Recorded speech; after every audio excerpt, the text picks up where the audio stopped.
দাদু, আব্বু বলেছে তুমি নাকি অনেক সুন্দর সুন্দর গল্প জানো।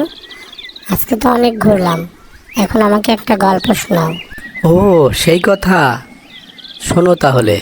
একদিন তিন ডাকাত ডাকাতি করার জন্য বের হয়েছে। তিনজনই সুন্দরভাবে হাঁটছে, তারা ডাকাতি করার উদ্দেশ্যে। তারা হাঁটতে হাঁটতে দেখে দুজন ব্যবসায়ী স্বর্ণমুদ্রা এবং অনেক টাকা পয়সা নিয়ে ব্যবসার উদ্দেশ্যে যাচ্ছে।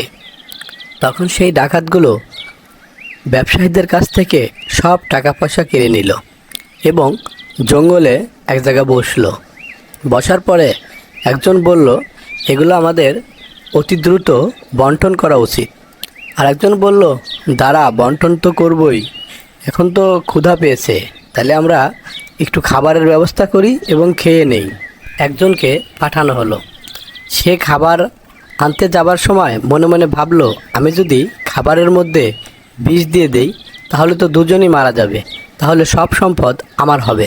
এবং অপরদিকে ওনারা দুজন বসে বসে ভাবছে, আমরা যদি দুজন মিলে ওকে মেরে দেই তাহলে তো সব সম্পত্তি আমাদের দুজনের হবে। এবং যে কথা সেই কাজ, সে খাবার নিয়ে আসার সাথে সাথে তাকে মেরে দেওয়া হলো। এবং ও দুজনের মধ্যে একজন একটু বেশি শক্তিশালী। সে মনে মনে ভাবলো, আমি যদি ওকেও মেরে দেই তাহলে তো সব সম্পত্তি আমার একাই হবে। এই ভেবে সে তাকেও মেরে দিল।